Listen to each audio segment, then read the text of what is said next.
ഒരു മോട്ടോർ ഫിറ്റിങ്ങുമായി ബന്ധപ്പെട്ടിട്ട് നമ്മൾ ഈ സൈറ്റിൽ പോയതാണ്.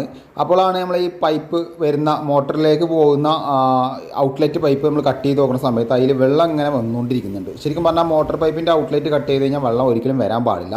വെള്ളം വരാനുള്ള കാരണം എന്താ വെച്ച് കഴിഞ്ഞാൽ നിങ്ങൾ നേരത്തെ കണ്ട പോലെ ഒരു 2 NRV വെച്ചിട്ട് 2 കിണറാണ് ഇവിടെ വരുന്നത്.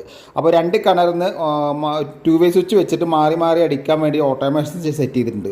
അങ്ങനെയാണ് സംഭവം വരുന്നത് കേട്ടോ. അപ്പോൾ ഇതെങ്ങനെയാണെന്ന് വെച്ച് കഴിഞ്ഞാൽ അവിടെ വെച്ചിരിക്കുന്ന NRV കംപ്ലയിൻ്റ് ആയതുകൊണ്ടാണ് ഈ കാണുന്ന പൈപ്പിൻ്റെ ഉള്ളിൽ കൂടി വെള്ളം ഇങ്ങനെ കണ്ടിന്യൂ ആയിട്ട് വന്നിരിക്കുന്നത്. അപ്പോൾ എന്താണെന്ന് വെച്ച് കഴിഞ്ഞാൽ കറണ്ട് ബില്ല് ടാങ്ക് നിറയാൻ സമയം പിടിക്കും. ഇതേപോലെ വെള്ളം പോകുന്നത് ചിലപ്പോൾ കസ്റ്റമറിന് പോലും അറിയാൻ പറ്റില്ല. അപ്പോൾ നമ്മൾ ഇതേപോലത്തെ അപ്പെക്സിൻ്റെ സ്പ്രിങ് NRV ആണ് നമ്മൾ വെച്ച് കൊടുക്കുന്നത് കേട്ടോ. എന്നിട്ട് നിലവിലുള്ള NRVനെ നമ്മളിത് ഒഴിവാക്കി. കാരണം എന്താ വെച്ച് കഴിഞ്ഞാൽ അല്ലെങ്കിൽ മോട്ടറിന് ഒരുപാട് ലോഡ് വരും, മോട്ടർ പെട്ടെന്ന് കത്തിപ്പോകും. അപ്പോൾ അവിടുന്ന് ഡയറക്റ്റ് ആക്കി കൊടുത്തിട്ടുണ്ട്.